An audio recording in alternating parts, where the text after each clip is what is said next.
Jadi bisa hipertiroid ya, bisa sindroma nefrotik, atau dia memang punya obat diuretik atau tiazid. Nah, dia mungkin ada CHF, ya ada gagal jantung kongestif, sehingga dokter harus memberikan obat untuk mengurangi preload dan mengurangi afterload, mengurangi cairan yang berada pada intravaskuler. Nah, efeknya banyak pipis.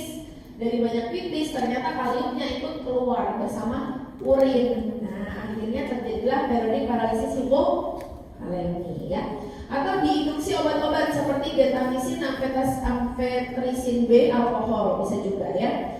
Atau melalui gastrointestinal tract ya, diare ya, diare lama, diare kronik, diare berkali-kali ya sampai 16 kali gitu sehari bisa terjadi hipokalemi ya. Atau hiperaldosteronisme ya, yang primer maupun yang sekunder. Kalau yang hiperkalemi biasanya dia cenderung pada bayi dan anak-anak udah muncul biasanya ya. Pada anak biasanya terjadi pada siang hari ketika istirahat setelah aktivitas fisik.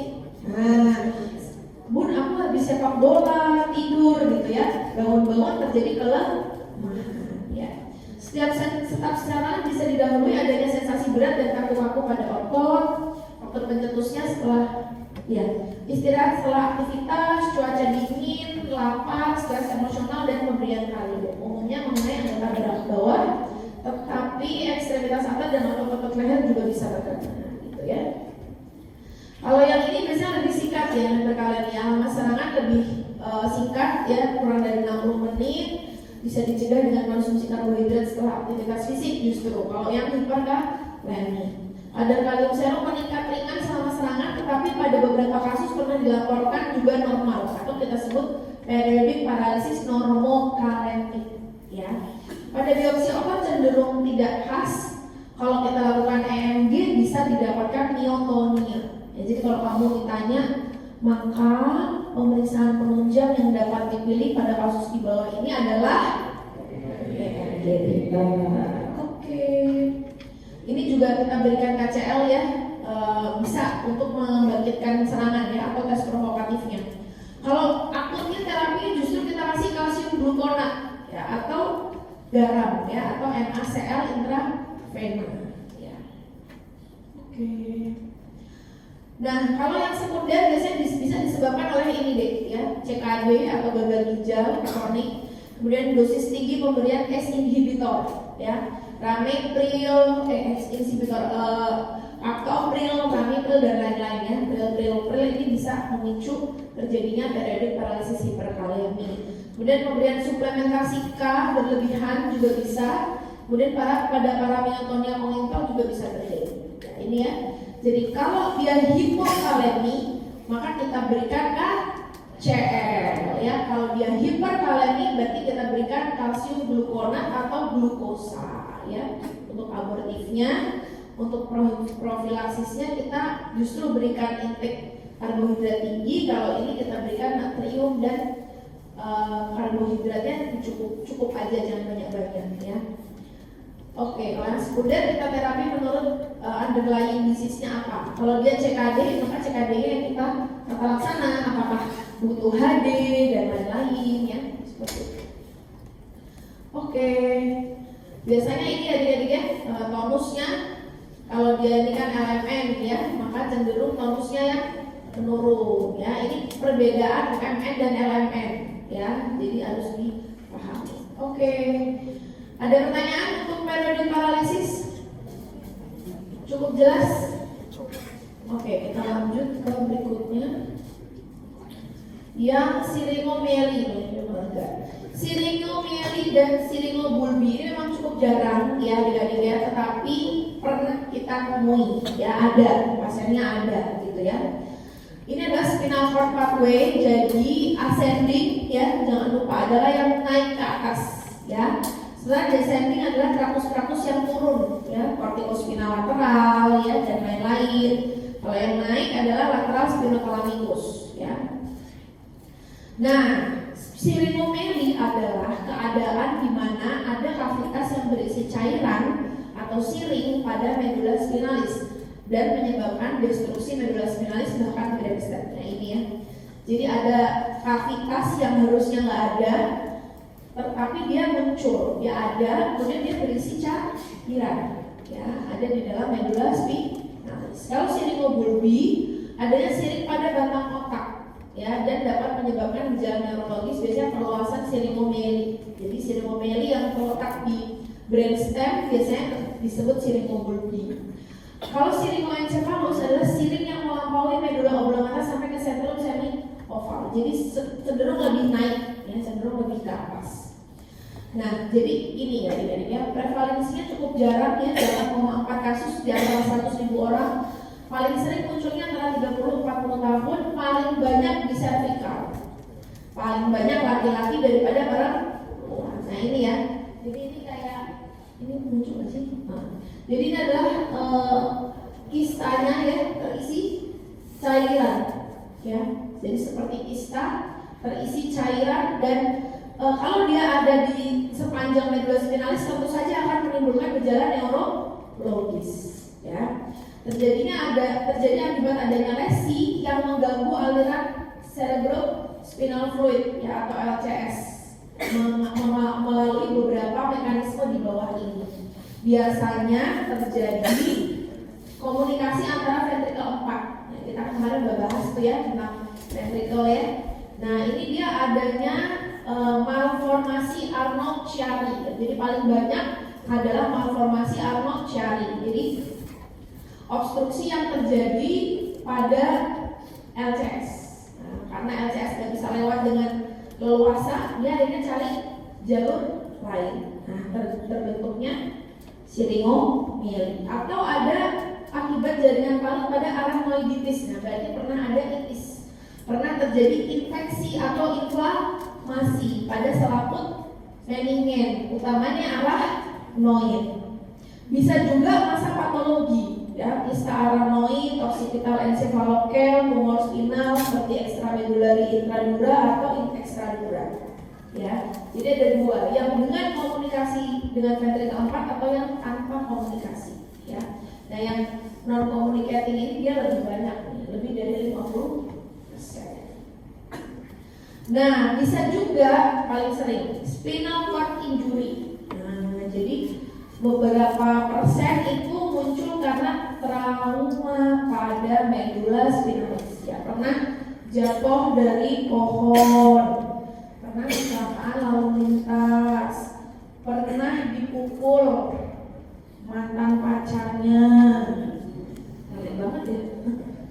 Nah, setelah dia beberapa periode baru muncul gejala, ya.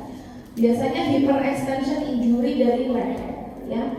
Kemudian bisa juga karena infeksi dan lain-lain, ya. Tapi yang paling sering memang trauma, gitu, ya. Kemudian bisa juga disebabkan tumor medula spinalis, ya, akibat akumulasi cairan dari sekresi sel neoplastik, dia kemudian terbentuk di sini kistik, ya. Kemudian terisi cairan. Kalau memang tumor paling banyak itu ependymoma dan hemangioblastoma, ya, atau idiopathic. Nah, tipe satunya klasifikasi siringomyeli berdasarkan Barnett ini ada beberapa tipe, adik-adik. Kalau tipe 1 dia adanya obstruksi dengan foramen magnum dan dilatasi dari sentral kanal, ya. Yang ini yang developmental type, ya. Biasanya disertai malformasi Chiari tipe 1, ya, malformasi Chiari tipe 1 dengan adanya obstruktif lain pada foramen magnum. Jadi ada yang dengan malformasi Chiari atau dengan obstruksi lesi di foramen magnum. Jadi dia LCS-nya memang tidak bisa berjalan secara lancar, ya. Kalau yang tipe 2 dia tanpa obstruksi, ya, tanpa obstruksi dari foramen magnum. Jadi foramen magnumnya tidak ada obstruksi. Kalau yang tipe 3 ini kita kenal dengan adanya penyakit lain atau acquired type, ya. Biasanya ada tumor, ada traumatik tadi, ya, ada arachnoiditis atau pachymeningitis, ada secondary myelomalacia, ya, dari cord compression. Biasanya tumor, spondylosis, sumbatan, ya, di arteri di medula spinalis, atau terjadi hematomyelia, ya, jadi ada perdarahan pada sulung myelin. Atau tipe 4 pure hydromyelia, ya, terjadi dengan atau tanpa hidrocephalus. Ya. Nah ini kalau kita mau perhatikan ya, jadi kalau yang tipe 1 itu dari cerebral tonsil dia ada hubungannya ya, jadi dia sampai ke atas ya, harusnya kan ini udah tutup nih, dia udah nggak ada hubungannya ya karena kita berkembang. Nah ternyata dia terbentuklah malformasi ya, jadi cari tipe 1. Nah ini biasanya terjadi kemudian ada celah ya, celah yang akhirnya membentuk sebuah kapsul ya atau sebuah kista tadi ya, cistik ya, terisilah dia cairan di situ. Kalau tipe 2, tipe 3 ya, ini dia secondary dari tumor. Jadi ada tumornya itu tuh memproduksi cairan. Nah, akhirnya terbentuklah cistik, di situ dalamnya terisi air. Kalau yang tipe 3 biasanya dia memang karena trauma. Ya, jadi robek, hanya ada yang gambarannya robek ya. Robek di sekitar dari medula spinalis. Kan ini memang, makanya kalau kalian nanti jadi ER dokter, ya gitu lah, emergency room dokter ya, kalau di luar itu kalian memang kan harus ATLS, HCLS.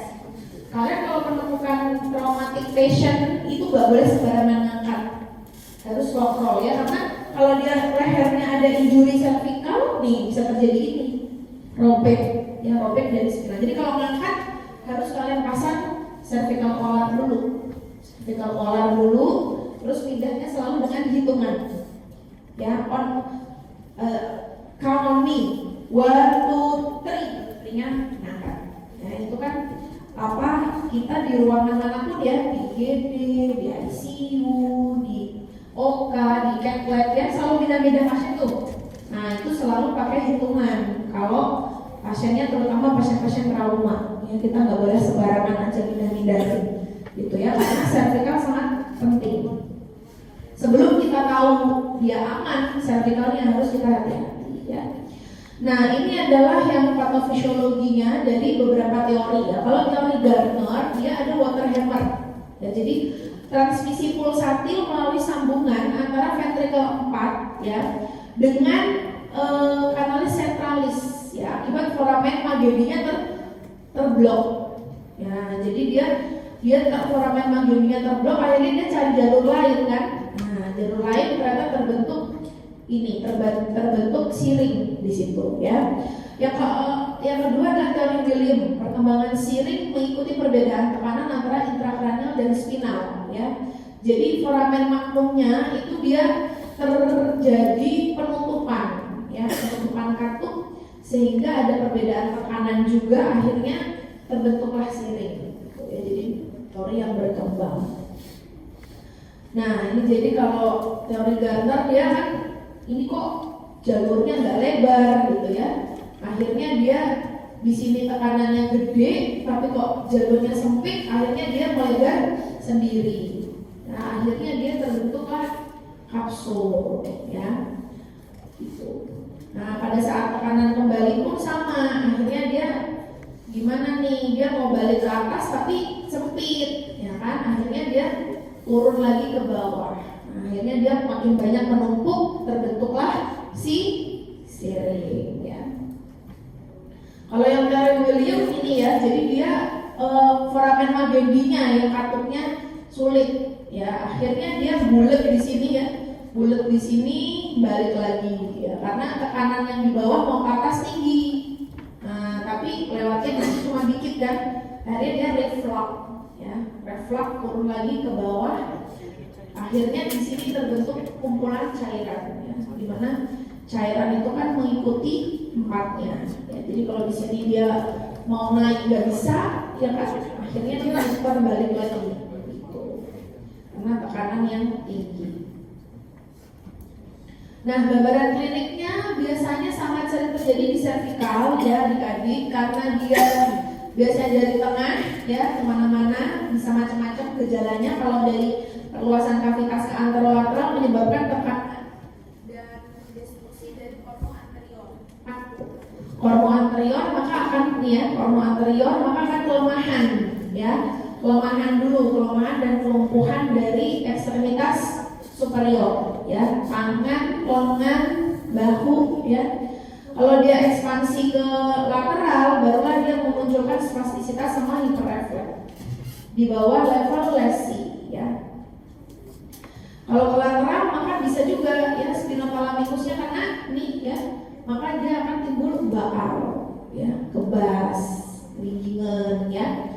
Kemudian kalau dia juga sampai ke lateral tadi bisa dari laba subuh hilang. Kalau ke anterior maka ya, kalau ke anterior depan berarti ini juga kena ya kan, anterior depan, anterior ke samping atau ke anterior bisa mengganggu tadi ya, sensibilitas. Nah ini ya adik-adik ya, jadi paling sering itu dia bentuknya kayak gini. Jadi yang terganggu itu ekstremitas atas ya, kalau dia di cervical. Kalau berat banget maka bisa sampai tetra ya, tetra apa? Parese ya, tetra parese. Kemudian hip ekstensinya juga dari kedua ujung jari kaki sampai setinggi C berapa ya, karena dia spinal cord ya, SSP gitu. Oke, kemudian laba dan proprioceptif masih intak ya, karena kan di posterior biasanya nggak terganggu. Kekakuan dan terganggunya kontrol dari ekstremitas inferior akan bisa menimbulkan leg spastisitas. Upper limb biasanya lebih berat dari lower limb. Ekstremitas superior dia lebih berat, nah, karena kan setinggi les. Jadi lesnya paling banyak cervical ya. Arthroid joint di bahu hampir selalu berkaitan dengan sirinomelia, kadang-kadang pada kondisi polineuropati diabetik kronik. Jadi bahunya pun nyeri ya adik-adik. Terjadi carpal joint pain ya, jadi nyeri, hilang, timbul gitu ya. Nah ini dikaitkan dengan DM biasanya ya, biasa lebih memperberat ya. Gejala klinisnya ini adik-adik ya, bisa nyeri kepala oksipital, bisa nyeri radikuler, defisit neurologi yang mirip central cord syndrome ya. Kalau sirinya biasanya di tengah biasanya ya. Anestesi dengan distribusi coat ya atau mantel, jadi kayak pakai jaket ya, kayak pakai coat ya. Bila sering meluas akan menyebabkan spastisitas tungkai, disfungsi bladder dan bowel. Nah ya, jadi dia inkontinensia atau retensio, inkontinensia uri alvi atau retensio. Nah tergantung. Kalau akut ya, pertama kali terjadi biasanya bersifat retensio ya. Jadi sinyal yang mau turun ke bawah putus di cervical. Nggak ada sinyal ke bawah yang menyampaikan ayo buka kandung kemihnya. Paham? Jadi masih ketutup, ya kan? Nah setelah periode dia penuh sekali, udah nggak kebendung ya, kan harusnya kan setiap 500 cc kita udah tipis. Nah karena dia udah penuh banget nih sampai 1 liter, akhirnya lepas. Nah jadi katupnya di bawah dol ya, dol biasanya di apa, plexus juga di bawah, kemudian di otot-otot intrinsik di bawah ya, lepas barulah terjadi inkontinensia ya. Jadi tergantung nih, bisa ditangani secara cepat atau tidak ya. Nah bisa juga terjadi defisit neurologi pada cranial nerve ya, biasanya nervus 12 ya, dan otot-otot dorman atau trapesius ya. Jadi ada atrofi ya di pundak-pundaknya ini kecil ya. Kemudian bisa juga disfagia dan dysarthria, bisa juga parese nervus 7. Yang masih kuliah garis polisi siapa dek? Belum? Kuliah parese nervus 7 sudah? Belum? Oke.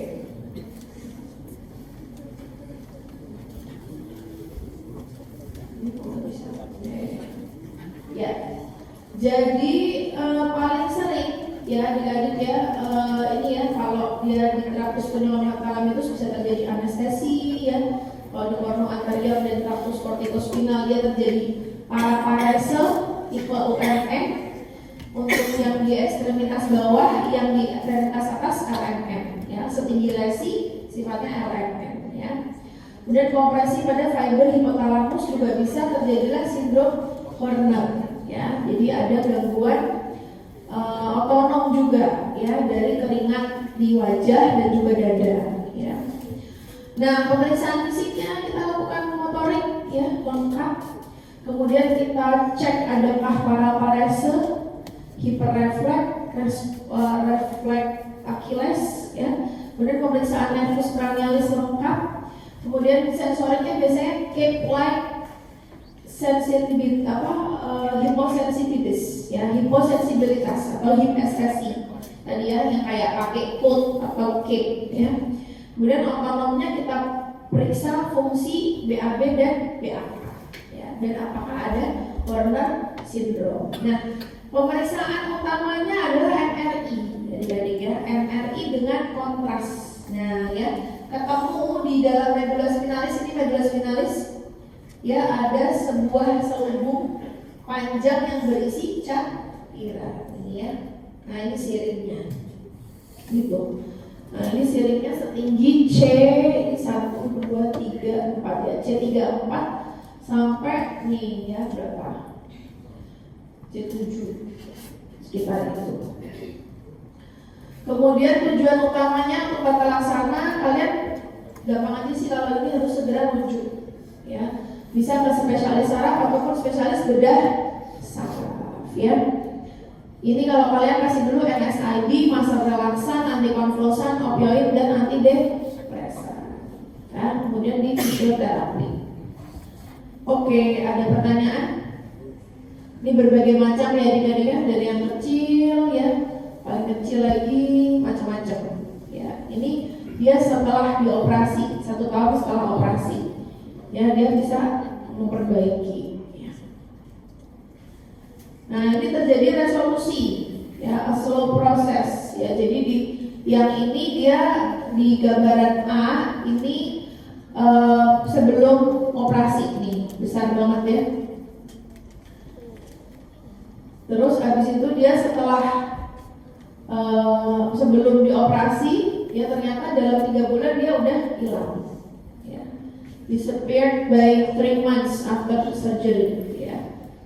Jadi operasi yang satu ini masih ada siringnya, yang kedua ini setelah operasi 1 minggu ya, habis itu dia setelah 3 bulan ya.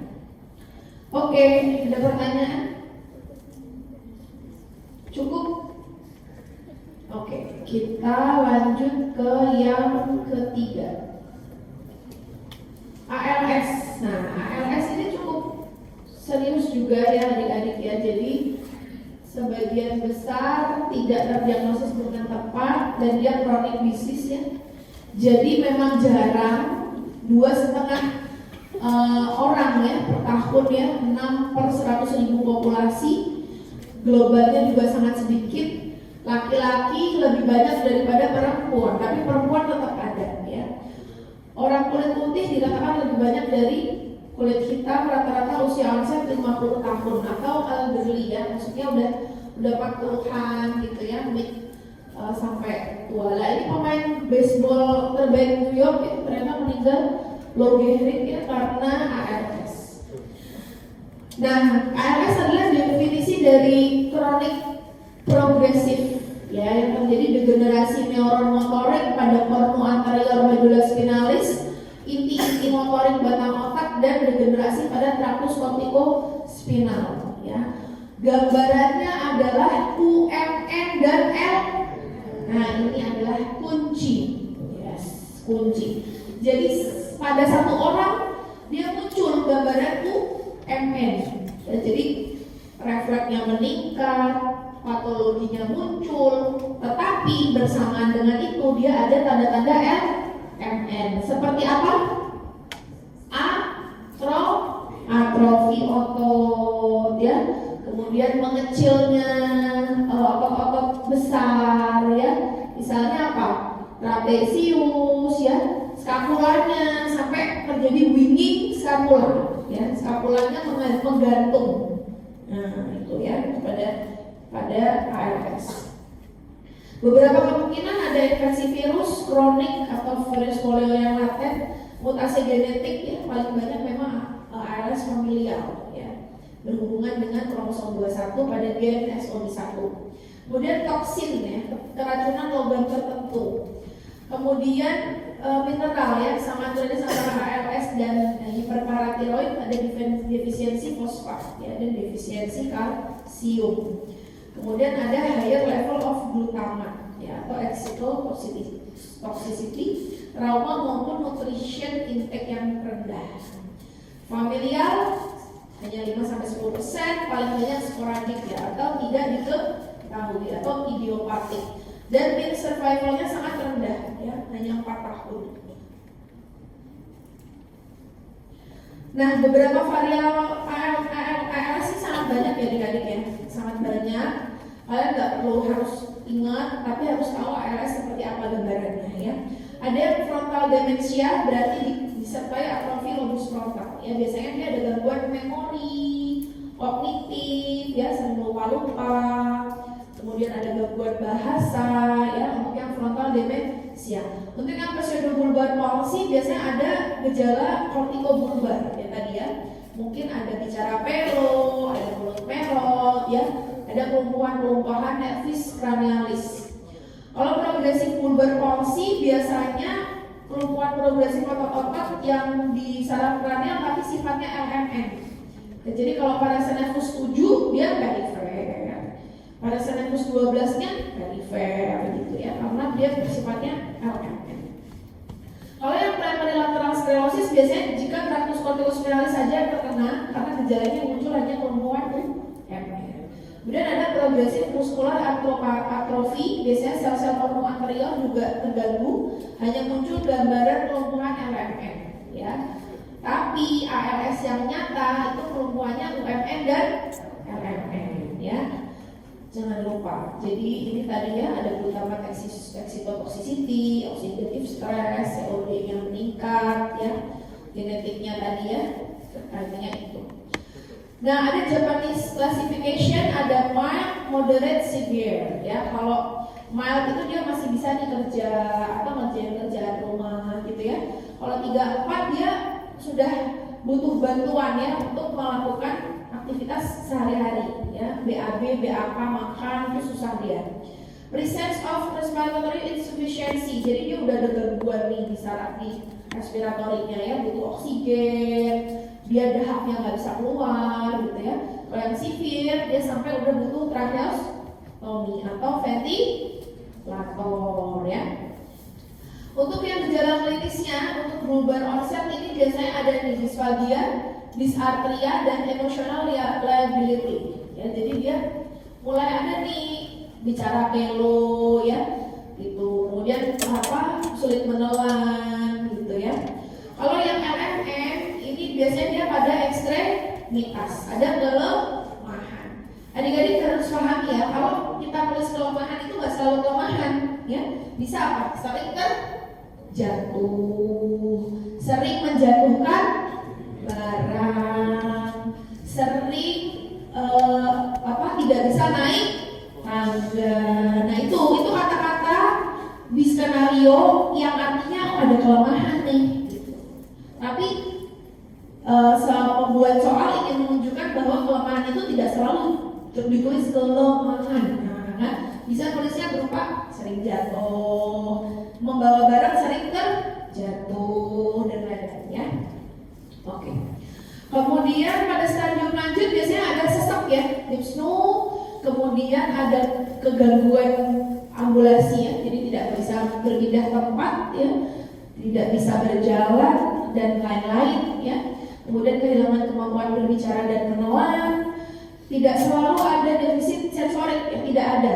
Jadi seringnya memang dia motorik ya, tapi gambarannya UMN dan ya MN. Umumnya progresivitas penyakit hingga kematian adalah 2-5 tahun ya.